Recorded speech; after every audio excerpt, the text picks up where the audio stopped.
Thank you for joining us for this quarter's macro and market call. This is Michael Moriarty, Chief Investment Officer, Wellspire Advisors, as usual, joined by Chris Maxey, Chief Market Strategist, Dimitri Katznelson, Deputy CIO. We have a lot to cover, so we're going to get right into it. And with that, I'm going to hand it over to Chris Maxey. Thanks, Michael. So happy to be back with everybody this quarter. I know that now that we've turned over the calendar year into 2025, we have been receiving many questions on all of the events going on around the globe, all of the changes that are potentially coming down the road this calendar year. So what we're going to do today is try and unpack as many of those as we can. We will walk through what's happening on the economic side. We'll go through public markets, both equity and fixed income. And then we're going to take a sidebar into the private markets this quarter. Part of that is there's a lot happening within private markets. The global capital markets are evolving. We see that there are opportunities as it relates to private equity, private credit. There's potentially some risks there. So we just want to walk through the impact of what's happening there and give people additional context as we move past our public market discussion. So with that, why don't we go ahead and get right into it?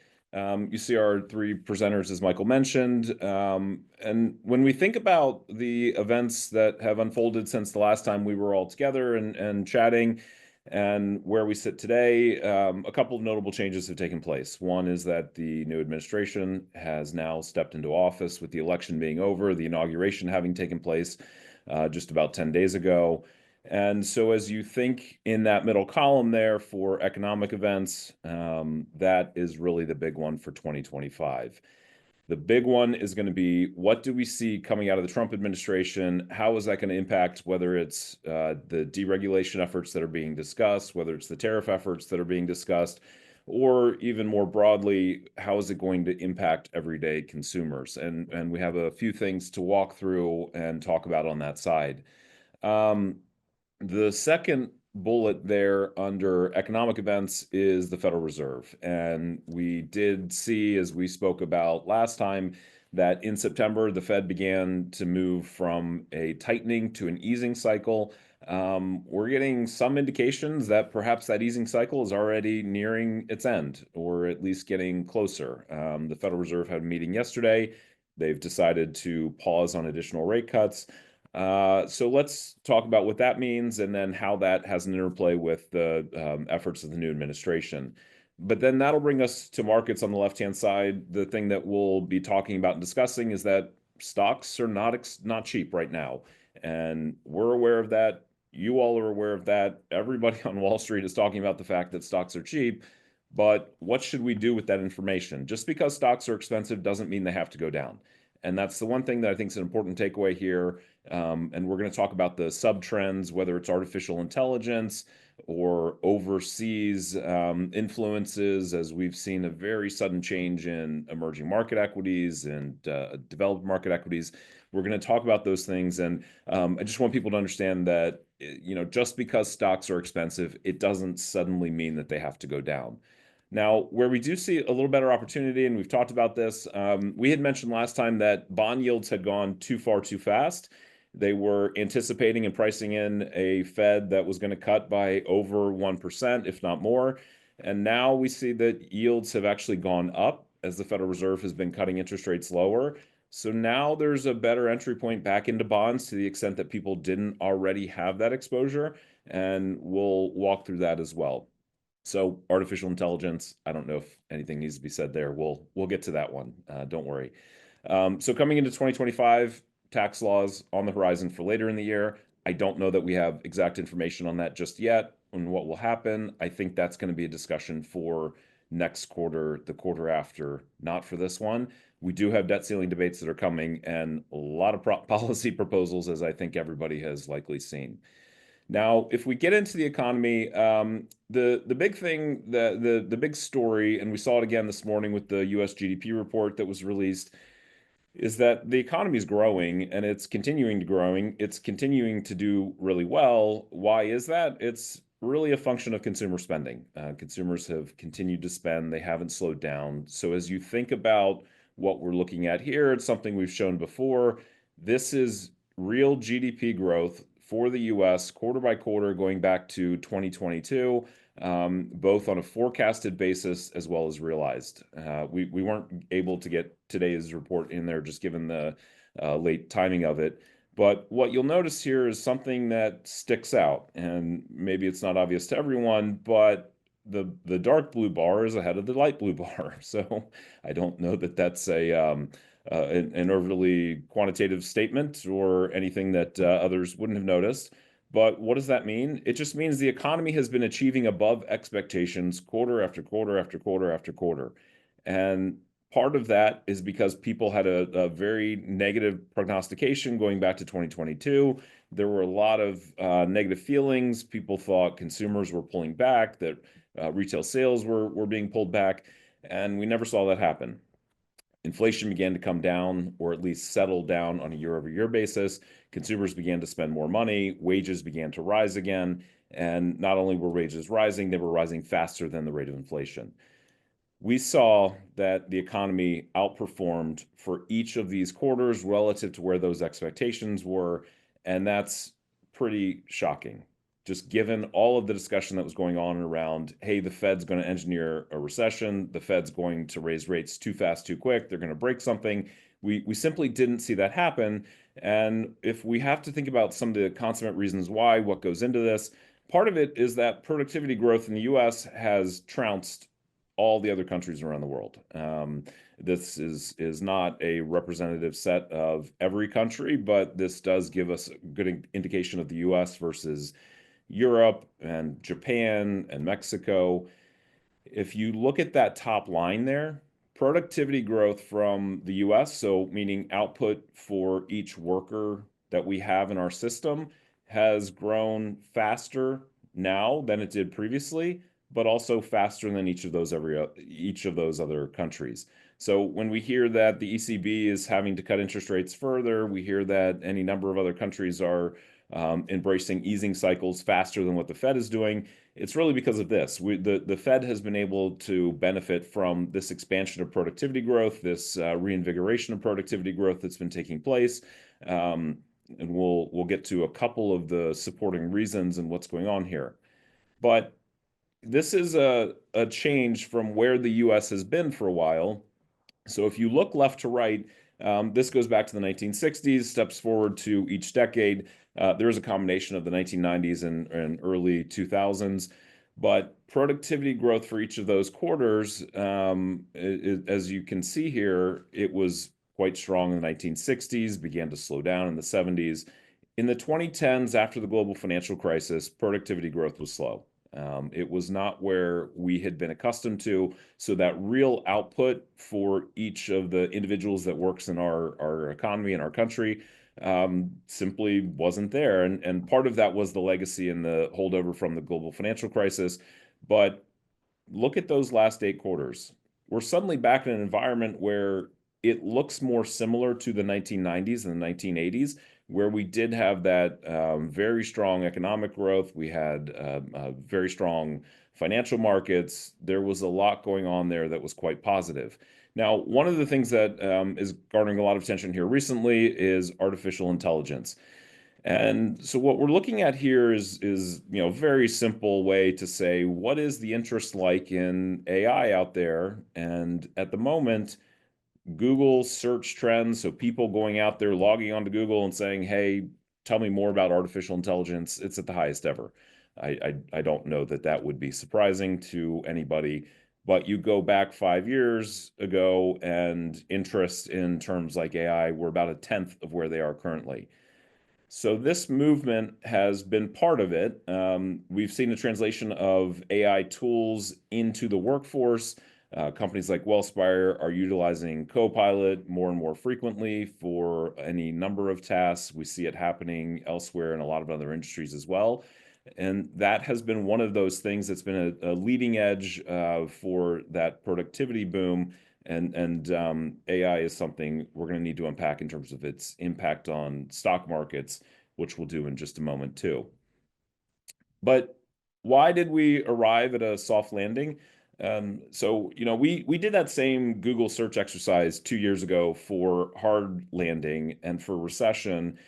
And what you saw is that throughout 2022 into early 23, more and more people were searching for recession, hard landing. How do I find a new job? You can go back, that data is still available, but it never came. And what we kept hearing from people, whether you read the Wall Street Journal or Barron's or other articles, was that recession will be here in 6 months. Don't worry, it hasn't been altogether dismissed. It'll be here in 6 months. 6 months came and went. We heard again, don't worry, it'll be here in 6 months, and it simply never arrived. Take a look at this chart, and I think this is a primary reason and one of the big evolutions that happened as to why it didn't show up. On the left-hand side, you see 3 different leverage metrics for consumers, companies, and the federal government. Go back to 2007, look at 2009, and then look at the end of 2023. Consumers delevered after 2007, they never relevered, meaning that, yes, they have taken on incrementally more credit card debt. Yes, they've taken on incrementally more mortgage debt. But the reality is that the average person in this country has less debt today than they did in 2007. That is not an evenly distributed data set. So I don't want to pretend like this is true of everybody. So as you look at taxpayers in different income brackets, you're going to see a very different picture. So this is just the aggregate number. Look at the S&P 500, though, on a net debt to EBITDA. So this just says, what is your debt level relative to the earnings that you're making? That was a huge deleveraging that occurred in the course of about 15 years. In 2007, those companies ran at net debt to EBITDA 4 times. Today, that is 1.4. And this data comes from a study that was compiled by KKR. So this is really interesting because as those 2 cohorts have delevered and said, all right, we learned some valuable lessons in 2008, the releveraging has taken place on the right-hand side there with the U.S. government. And we've seen that the U.S. government has been issuing more and more debt sequentially as deficits have been large, and that debt has grown over the course of not just the last 15 years, but going back the last 25 years. Those numbers have grown, but it's been less impactful and less problematic because the U.S. benefits from its reserve currency status. Now, as you think about the other reason for why we had that soft landing, take a look on the far right-hand side, which is personal income per person. So this is measured on a real basis. This accounts for the impact of inflation already. And you will see that there were fiscal transfers after March 2020 that went into the hands of individuals in the country for a number of very good reasons. That money wound up in their bank accounts and eventually started to get spent down. What we saw, though, was that after it peaked, there was a bit of a contraction. And that contraction is part of what led to this idea or this belief that we were going to have a recession. And we did begin to see it. So we saw that spending in goods and certain other pockets contracted, but overall it settled back into its trend. So if you look from 1947 to more recently in these recent quarters, there's been a pretty consistent trend as to how real disposable personal income in this country is growing on a per person and a per household basis. So that strength in consumer incomes has been part of what allowed consumers to feel okay and to feel confident about continuing to spend money. And then not only that, but they had that deleveraging exercise that had been in place for 15 years now. So that brings us a bit more to present day and present status. Inflation, we've talked about this. The inflation has settled into a range of about 2.5% to 3%. That's higher than where it was pre-2020. And we'll get into that in just a moment. But what you see here is that for the most part, look at food, energy, and goods costs. They have been pretty sanguine for 2 years now. That's not to say that costs have gone down. They rose a lot in 2022. They haven't per se gone down. We have seen some easing as it relates to things like used vehicles prices. But where you see that stickiness now is on the services component. So that yellow bar that contributes to all of those add up to what that darker shade of gold or yellow is there that runs across the screen. What those contributing factors show us is that services costs are still growing at probably a rate that most people would prefer not to see it at. So if we're talking about 3 to 4%, that means cost of going to get a haircut, cost of going to visit a doctor, cost of childcare. That's what you're going to find in that category. Those things are still rising at a rate above what I think people are comfortable with.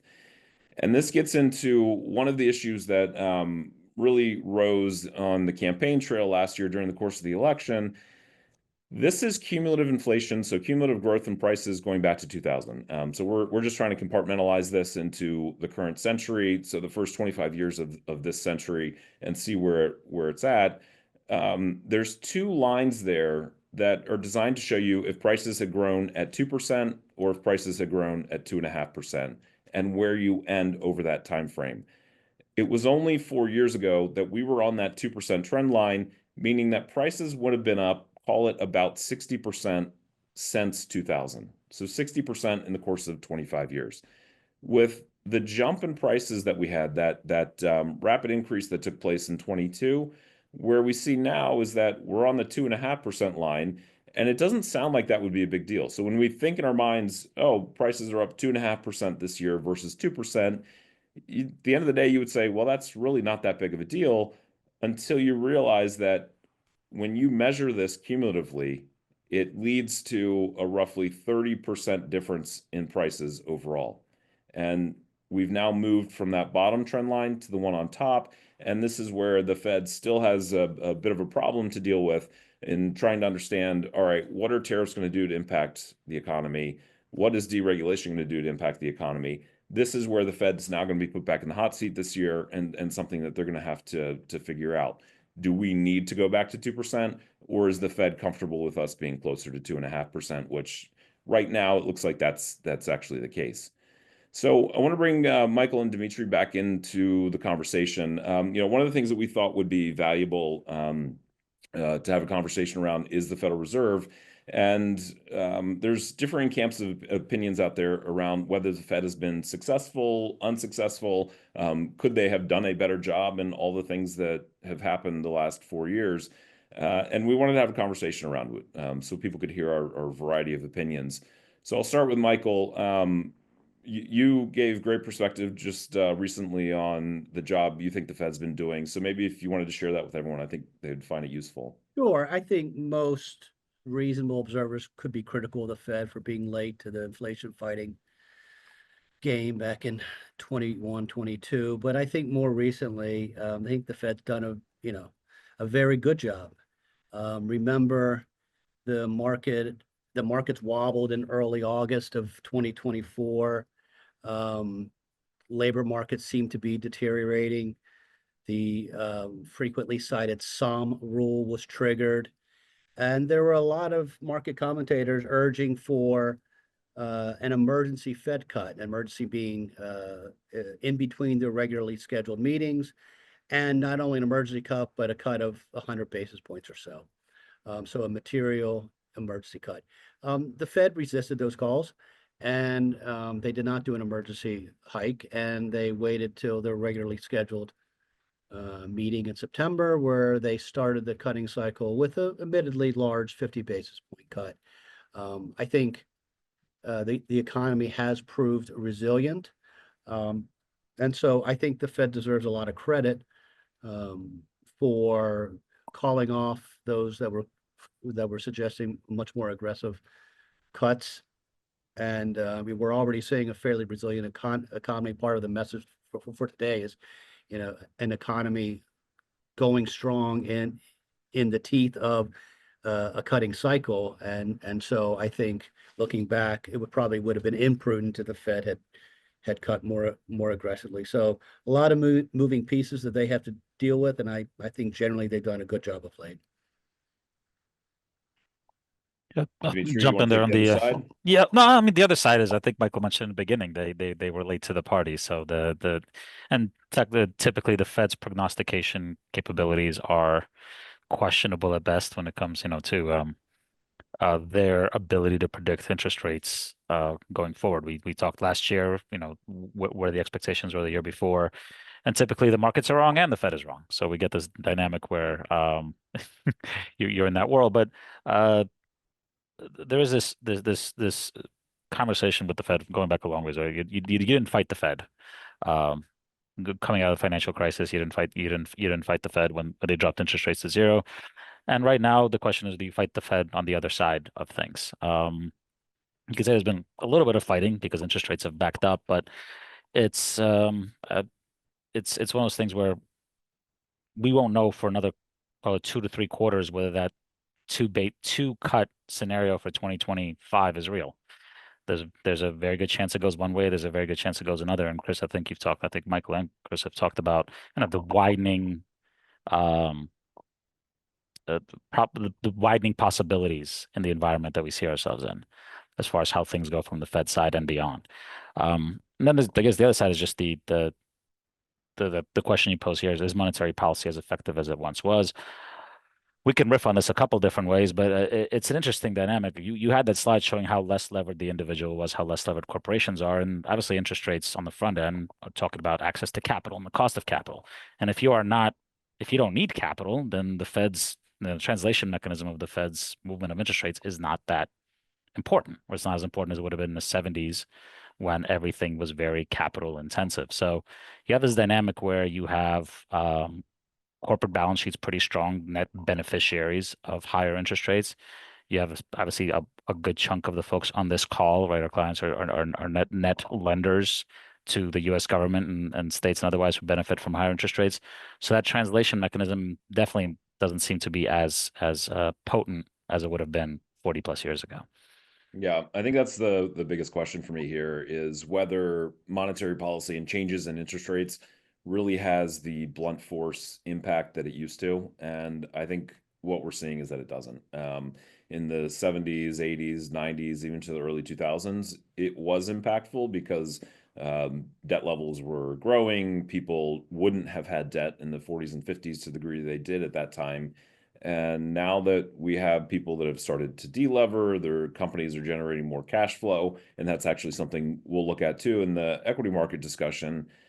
Simply raising interest rates didn't have the same net effect that it would have previously, and I don't know if it requires a rethink of the Fed's tools, but that's the one question I'd be curious to hear their response or hear Jerome Powell opine on.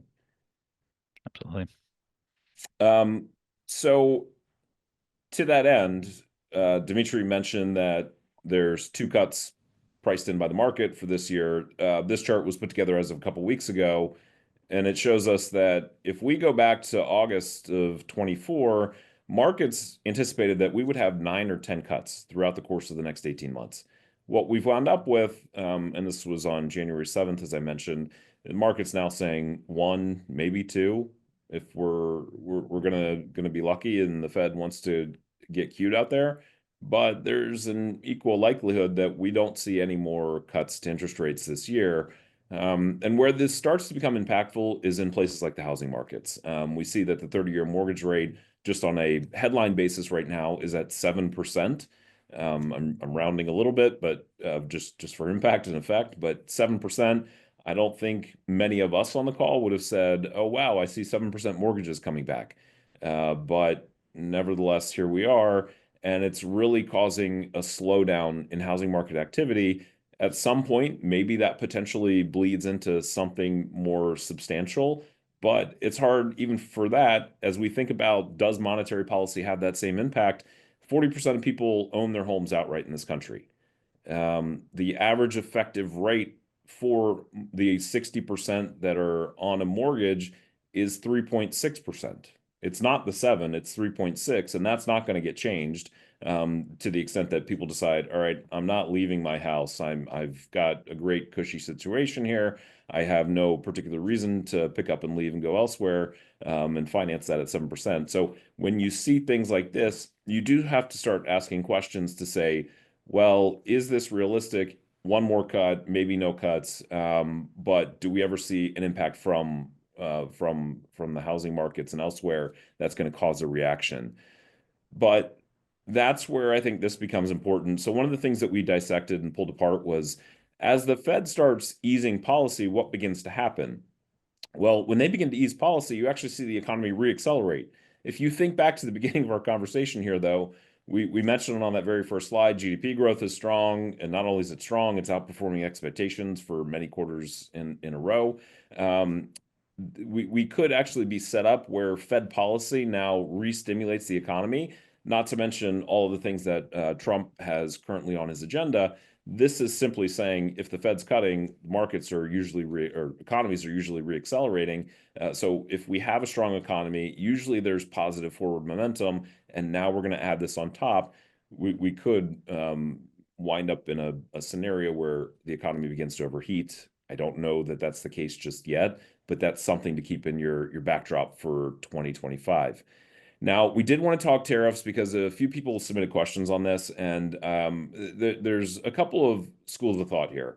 We've seen that Jamie Dimon from JP Morgan, Scott Bessent, the new Treasury Secretary, have come out and said, we don't think tariffs are going to have that big of an impact. And I think one of the realizations that people have come to is that the economy of today is not the economy of the 1950s, 60s, and 70s. So we've shown this chart before, but we'll get a bit more nuanced on it. This is the average dollar spent by consumers in this country. How does it break down? About 70 cents goes to services, and those services are things represented like your doggy daycare that you might take your dog to drop off in the morning, or your childcare if children are the route that you've gone. And as I mentioned, haircuts, dentist. About 70 cents of every dollar that we spend goes to that camp. 30 cents goes to the goods. And that's the RVs, it's the cars, the automobiles, the motorcycles, it's the clothes, the jeans, the shirts, the jackets. So what does that mean? We're spending less today than we have at any point in the past on goods. And so when people are talking about tariffs and the implementation of them, it doesn't have as severe of an impact potentially, simply because people spend less money on them. The cost of goods have gone down over time. Televisions are a very strong example of that. And that's why some of those individuals are moving in that camp. I don't think that's necessarily the totality of the story, but if you want to put numbers behind it, so this is somewhat interesting. So the National Retail Federation put out this report trying to argue that tariffs are a bad thing. But when you actually start digging through the details, you say, is there arguments supported by the details that they put out? And there's two different scenarios here. Scenario A is a 10% universal tariff there on the left in the middle, and then a 70% tariff or a 60% tariff on Chinese good. So it's 60 plus 10 to get you to the 70. And then scenario B is a 20% universal tariff and a 100% tariff on Chinese goods. So let's just look at that most severe scenario on the right-hand side. That's $76 billion of total lost spending in the economy. We're talking about nominal GDP in the US being north of $25 trillion, and this is a $76 billion spend on goods. So again, I'm not trying to argue or suggest that tariffs are a zero impact effect, but this is part of where you hear these conversations coming out that are saying, is the impact going to be as big as people assume? There are other areas where tariffs will rise up, and semiconductors are an example of that we're going to talk about in the market section. But I think as you look on that very far right-hand side, as a share of consumption, it's about 0.4%. So we need to keep that perspective in mind. So the backdrop for this year, before we get into the market discussion, soft landing is winning so far, and we don't see things on the horizon that suggest the economy is going to roll over to a harder landing. Restricted monetary policy, as we've mentioned, hasn't had the same impact overall because of that deleveraging for consumers and companies, and there's been less debt for appetite, or less appetite for debt, I should say. When we think about the presidential agenda, it's got a bedrock of three areas right now, at least as it relates to markets and the economy, which is deregulation, tariffs, and taxes. There are other things that are less economically specific, and those will be impactful in other parts, but we chose to focus on these three, just given their direct impact on our clients and portfolios and how we're thinking about building those. So we talked about tariffs. They're out there. It was assumed they were going to happen on day one, and they didn't. I think that's a bit telling that none of the executive orders on day one encompass tariffs. Taxes are going to be a second half of the year discussion. We've talked to people at Fidelity and Vanguard and Schwab and elsewhere. They've had some really good insight on that, and we're going to continue that discussion later in the year. And then we've got these deregulatory efforts, which I think begin to percolate up later in the year. So let's get into the markets and talk about what's happening there. Stocks have been on a very good run since October of 22, and bonds, we see yields rising. So, Dimitri, do you want to take it away and talk about what's happening in the market? Absolutely. Thanks, Chris. So this is a chart that we did for this year. We actually occasionally done this over many decades. It's called the don't panic chart, at least in my mind. Usually there's at least 2 or 3 events every single year that could scare folks away from investing. But strategic thinking gets you past them. So when you look at 2024, we hit all-time highs in January, and if you were afraid of all-time highs, you were selling. And we know the data says that when you purchase at all-time highs, the markets continue to go up. You've had shifts in interest rate policy domestically and abroad, so Japan, ECB, the Fed. You saw the unwind of the Japanese carry trade. I think we spoke a fair bit about that on our last call. So you have all of these things that happened throughout the year, but ultimately stocks, particularly the S&P 500, finished very strong. Also want to focus on the bottom, the light blue, which is the ag, and you can see the ag start of the year wasn't doing great as there were some concerns arising in the summer. As Michael mentioned, there was this thought of maybe 100 basis point emergency cut because of some of the decelerations and other things happening at the time. Bonds started to rally, so you see bonds pick up, but they then slowed down coming into October as the market started anticipating a potential sweep and questions about inflation, questions about interest rate policy that had to follow. So we still ended up positive for bonds. We obviously ended up much higher for stocks, and we're going to flesh out some of the things behind that over the next few slides. So if we jump to the next one, summarize it's the decade of the large cap, the decade plus of large cap. So we'll visit this slide here. The S&P 500 minus a few sectors here and there was the top performer for the year.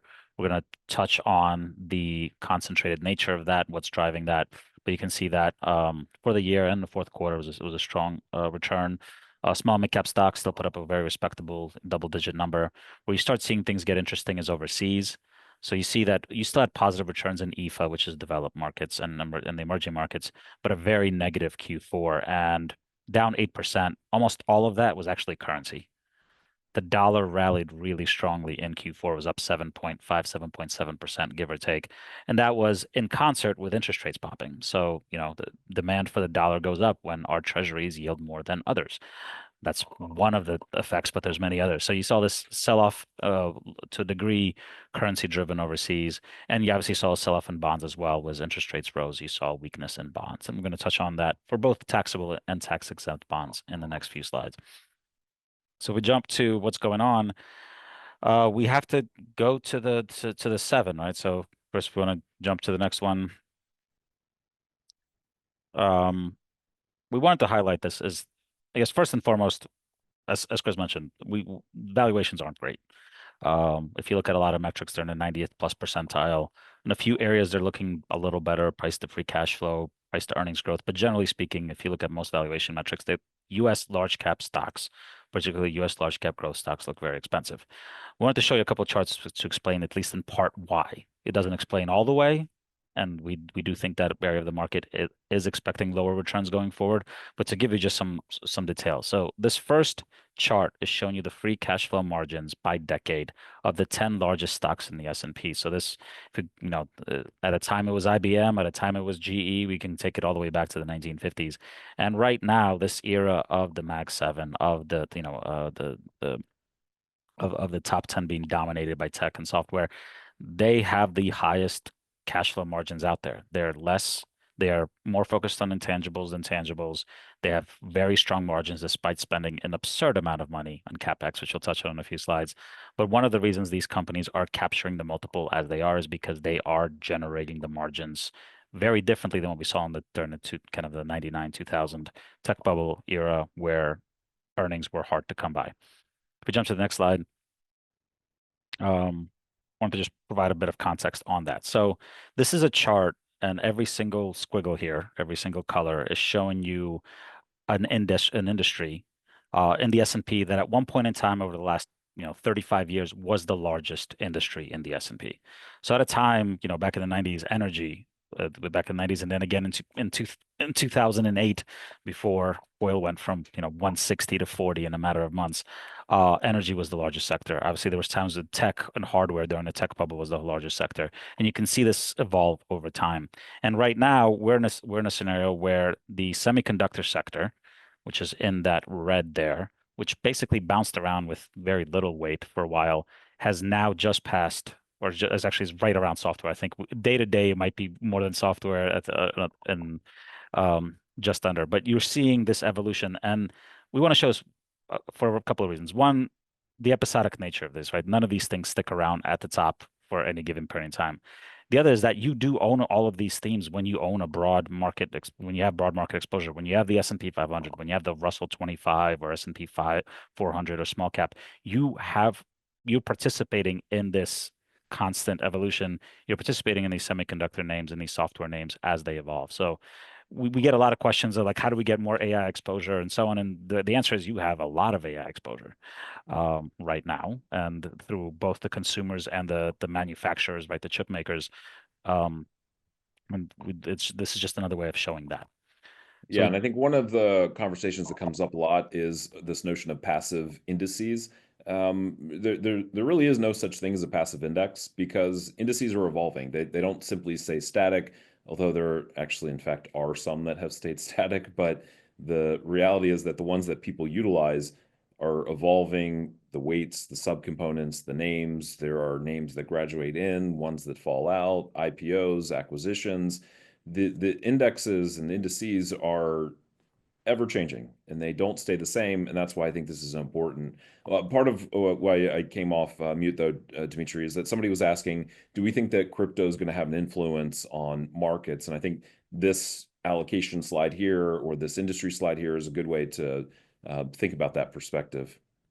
I mean, we can hit on it to a degree. Yeah, if you think about the picks and axes of the cryptocurrency space, that's data centers and chips that can do the processing power to solve the puzzle. So you saw NVIDIA before everyone was jumping on AI, people were buying NVIDIA because a lot of the crypto miners were using NVIDIA processing power for mining. So I think you see a little bit of that here, and you see a little bit of the crypto pop up when you talk about regulated utilities and rising need for data and the power necessary to run that data, and that's a combination of both crypto and AI.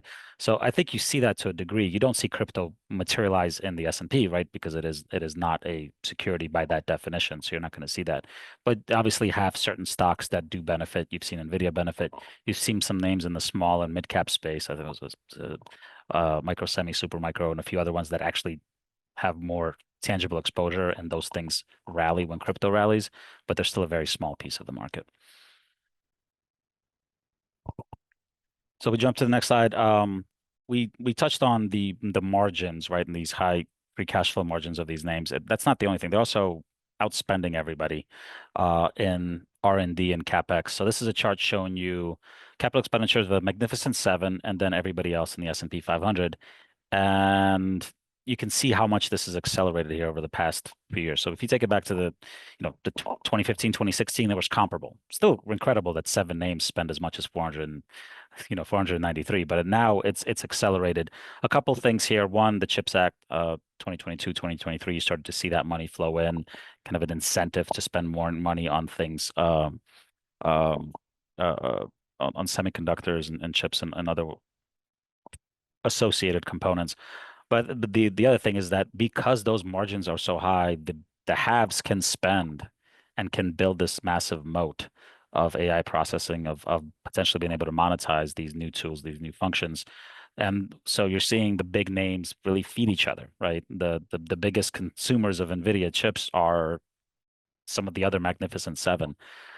There is an end game here, right? They're not going to spend to the sky. They have to convert this investment into margins, but as long as margins stay sticky, they continue to spend, which is why, although we're seeing things are frothy, and we obviously saw what happened to NVIDIA a few days ago, why this CapEx expectations, this R&D is expected to continue.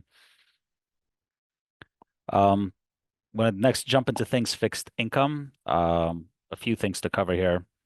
So you'll see in the chart that on the right side in orange, we have our core pieces of fixed income. Think about it as your risk is interest rate risk, not necessarily default risk. There's some, marginal default risk in corporates and munis, but generally speaking, you think of those as your, uh, you know, what's the terms?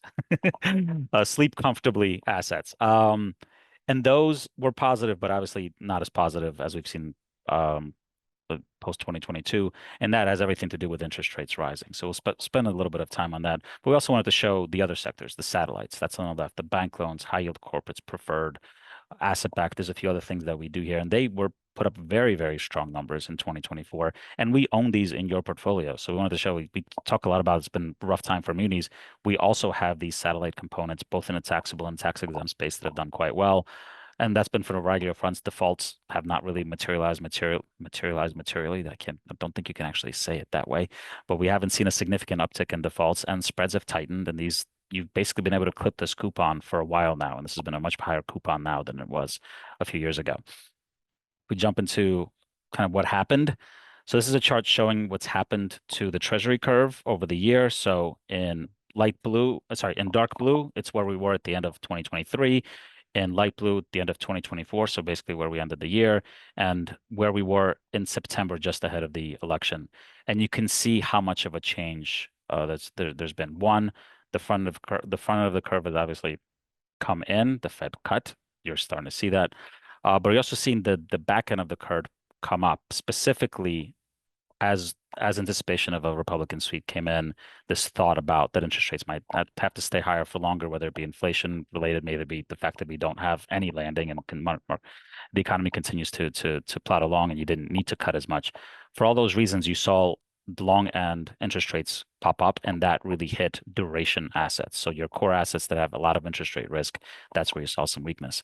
I think we have a slide here, just giving you a little bit of context there. So this is a busy slide, and we apologize, but it gives you a bit of context of what happens to 10-year Treasury yields after the first cut. And in red is where we are now. So we've had a pretty aggressive move up higher in the 10-year after the cut. And typically, we actually see things come down. That you can see going back to the 70s. More often than not, you actually see interest rates fall after the cut because it's usually the Fed's too late. Right, the Fed is cutting interest rates, and the curve is inverted, and we got an imminent recession coming. So you start seeing interest rates in the long end come in, and that really hasn't happened here. So it translates into markets anticipating that we're going to have a soft landing or no landing. That's what you're really seeing here.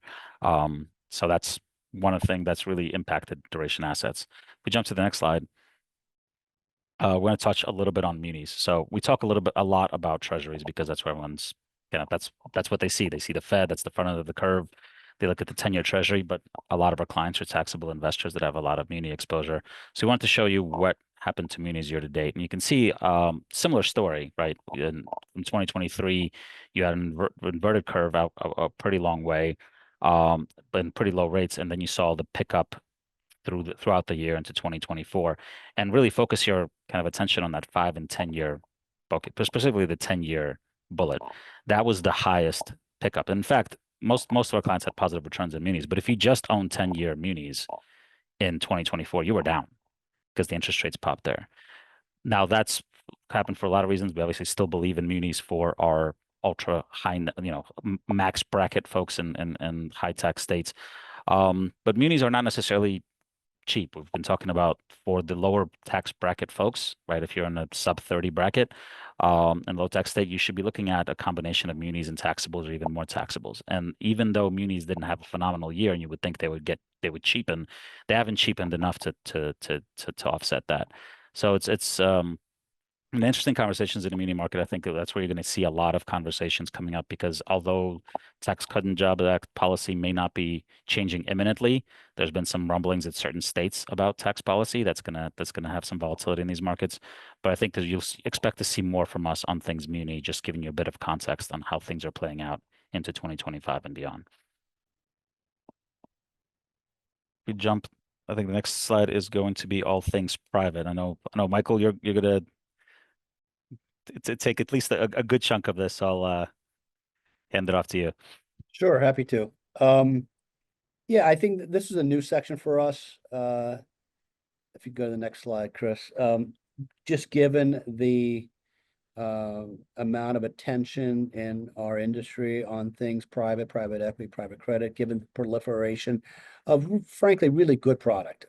Sure, there's always gonna be some bad product out there, but there's really some good product coming to market in our channel, and we've spent a lot of time doing diligence on them, approving them, rolling them out, rolling out education to our advisors, et cetera. This table on the left simply shows the growth of various alternative asset classes for the 10 years ending in 2028. And you can see it's fairly significant. Private equity growing close to 13% per annum, private debt, private credit growing 14.5% compounded every year for 10 years. That's quite a lot. If you go to the chart on the right, it just shows private equity and private credit as a function of all of equity or all of credit. Again, we're getting up to almost double-digit type percentages. And you could think about it a number of different ways. You could think about it as if you're only invested in the public markets, you're leaving that opportunity set outside your portfolio. You could think about it from a standpoint of if you embraced the tenets of passive investing, most passive investing says just own the market, own everything. This would be a continuation of that story. Own everything, own public, but also own private. Private equity, private credit structures are not for everyone, but again, they're increasingly a real part of the economy, and just wanted to highlight this. Next slide, please. Yeah, this slide and related slides have gotten a lot of press over the last few months. Simply looking at the number of publicly listed stocks in the brown line, and the private and private equity backed companies on the blue line, and you can just see the growth of the private equity backed companies. This is a function of a number of things. When two public companies merge, then two becomes one for purposes of this number.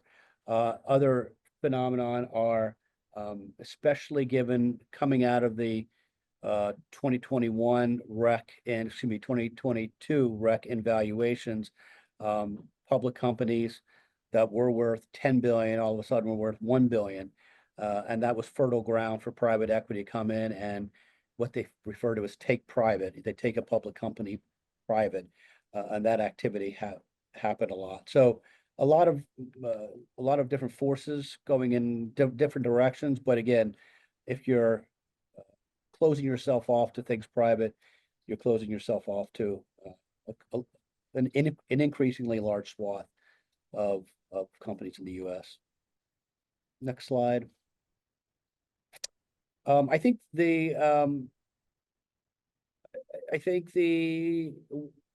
one of the recent phenomenons, and a lot of people have seen headlines around it, is that there's typically a cadence of distributions back to investors from private equity.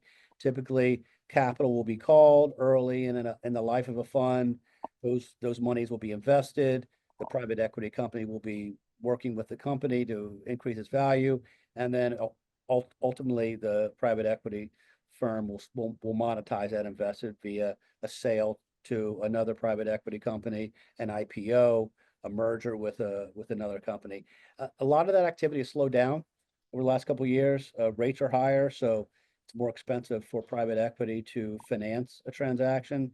The M&A landscape has slowed down. The IPO landscape has largely been shut. So the result is distributions are not coming back to investors in private equity at the same speed as they have historically.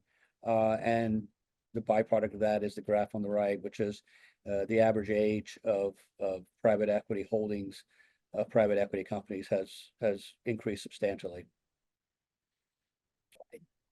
I think we do think that's beginning, that delay of distributions because of the IPO window and being closed and the M&A calendar being closed. We do think that's coming toward the end, and we do think distributions will reaccelerate.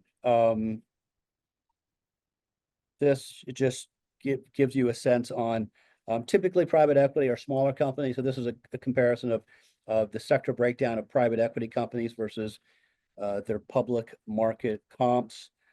Just goes to show you the different breakdown of sector composition, i.e. private equity tends to really like the fast growing tech companies, almost 3 times the weight of tech in private equity versus the public markets.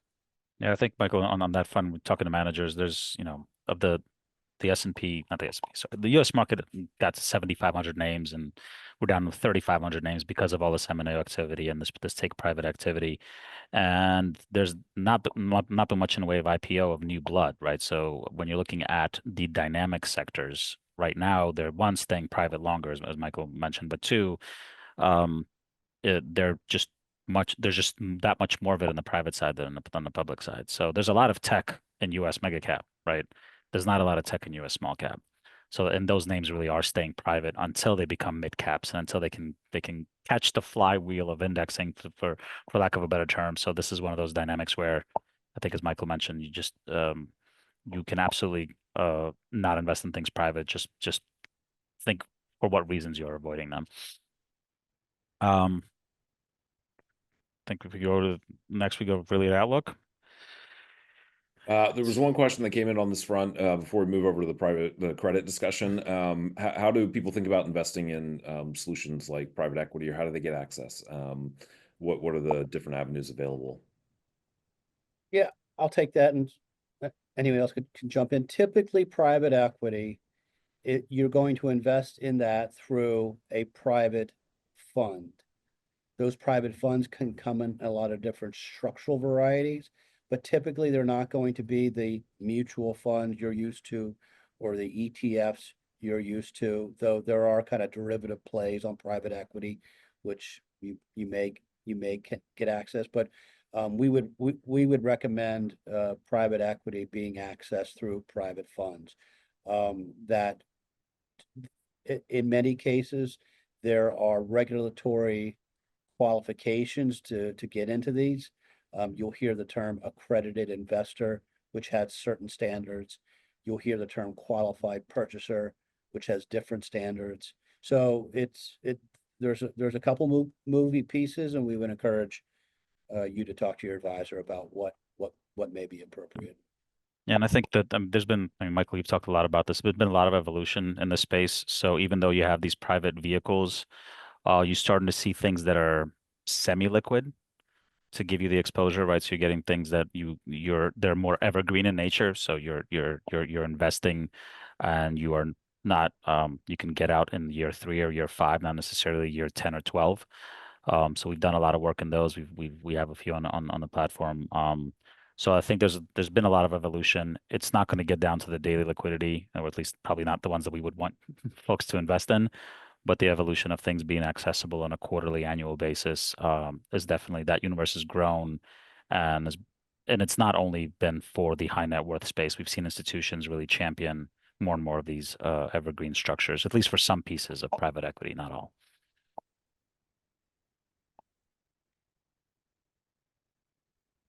I could take this as well. Again, some trends. Following on the comments around private equity, deal volume likely to increase. I think part and parcel with that is private credit continues to gather a lot of momentum. We feel it can warrant a place in many clients' portfolios. Different risk return characteristics than public market fixed income. The second bullet point, or the second point, the trends on the left point to the increase of what's called PIK, or payment in kind. Many loan agreements allow the borrower to pay in cash, pay the interest component in cash, or pay the interest component in additional principal amount, which is payment in kind. That often is used as a proxy for deteriorating credit quality, i.e. if a company can't pay their interest in cash, then something might be amiss. I think that's something that we're keeping an eye on. We don't think that the default rates haven't increased, which you would expect if the increase in PIK is commensurate with a decrease in credit quality. Yeah, I think Michael, on the chart you can see here, right in the light blue, the private credit space default rates have remained below public for a bit here. So, and we pressure, we look at the PIK side. It's not prevalent everywhere, but it is, something that we're monitoring. I think broadly on the private credit side, this private equity, we touched on private equity eating some of the public equity. On the private debt side, there's this concept of somewhat like debankification, or banks taking a step back, rather pushed through by regulatory forces. Actually, more often than not, pushed forward by regulatory forces after crises, after obviously the financial crisis. There was additional restrictions on banking, so the banks have stepped away from being the primary lender in many areas, right? You see a chart here showing you banks' percentage of total outstanding lending volume. Back in the 60s, north of half. Now it's come in a fair bit, and it's an evolving area where private credit is coming in, taking the place of banks. In some areas, banks and private credit are working together. So you've seen this move in things like direct lending, floating rate debt, but we're only just starting to see this in things like asset-backed securities. So think of things backed by a tangible asset. That's a space that we've been finding compelling for some time, and that's a $20+ trillion market, and that's hasn't really been touched by private credit as of yet. They're starting to get into it, but it's evolving. Okay, thanks, Dimitri. We have a couple of questions that have come in, so maybe I'll pivot over to the summary and then get to those, and we can let people go, as I know we're coming up on time here. So to just try and bring all this together, the one thing we've talked about is that you look at the stock bond relative to trade-offs right now, and earnings power of bonds has increased as interest rates have gone up. Whereas stock valuations have gone up as a function of prices going up. And when you think about that trade-off now, we are seeing that earnings power on the fixed income side for an investment grade corporate bond portfolio is stronger than it had been previously. Now, understandably, for our client base, that is an ordinary income generating asset class, as opposed to when you look at equities more capital appreciation oriented. So we have to always balance the tax ramifications and how those impact portfolios. But we are in this environment where that's becoming more apparent, and it's becoming persistent. When you think about the summary of what to watch here, on the market side, we talked about valuation. Bond yields are higher. That's presenting a better entry point. Private markets are deepening, as that discussion just highlighted, which I think is always very interesting. When you go down the middle, it's new administration, and did we say new administration yet? Because it's going to be all about the new administration this year. Where goes the agenda of policy items is going to carry the economy forward, and we're already seeing small impacts and effects being felt more on a sentiment basis. So we can look at corporate CEO sentiment surveys and how they're feeling about prospects, and that usually funnels into hiring intentions, spending plans, business build-outs, M&A activity. We're seeing that begin to bubble up. Now we'll take a look at the hard data when that begins to get released and how it looks. On the right-hand side, we talked about tariffs, and I think there's going to be more to come because we still don't have the policy itself, and it didn't come as quickly as everyone anticipated. I think that's why markets have breathed a slight sigh of relief here. So I do want to answer the couple of questions that we can get to here before we let everyone get on their way. I'll stop the screen share here. And one of them was around the private credit discussion. So as we've had the interest rate environment in the last couple of years, did that negatively impact the private credit world as it might have done elsewhere in bond markets? The biggest piece has become kind of privatizing private credit has been direct lending, which is floating rate debt. So generally, you don't have as much duration. It's floating rate as interest rates rise. The yield on that debt rises. So it's been punitive for the borrowers, right? They have to pay much higher interest payments, but you as a lender, as long as they don't default, have benefited, just like folks have benefited from higher cash rates. They've benefited from rising rates and floating debt. And I think there was a concern last year that when on the flip side, right, when the Fed was expected to cut interest rates by 8 to 10 times, that's a negative to floating rate debt. So there was a little bit of a kind of a pocket of weakness. But since then, clip the coupon, and as long as the companies can afford the interest, and I think as companies get a bit more clarity from the Fed and understanding that there's not going to be a significant decline in interest rates, and therefore they have to operate now with a higher base rate in place, that then this should be okay. So you didn't see the duration mostly because most of the private assets are either very short duration or are floating rate, and therefore effectively no duration. Yeah, and that gets into the second question here. So we'll do two more and wrap up. The second one is around whether we're tracking performance for private markets and how it compares to public markets or their equivalents. As we look, particularly on the private credit side, it's been apparent that there has been outperformance, and that gets to the one slide that was shared about core versus satellite. There's simply less of that interest rate sensitivity, interest rate risk on the private credit side because it is floating rate in nature. When interest rates were going up, it wasn't as directly impactful. On private equity markets, it'd be hard to argue that they're outperforming public equities. And that's primarily a function of what we've seen happen with those Magnificent Seven companies and how strong they have performed in this recent environment. Private equity has done quite well, but those companies have done exceptionally well. And so we can provide more data. We're happy to have a longer form conversation around that, but that's the short synopsis. One last question as it relates to structured notes, and particularly for clients that might be in retirement.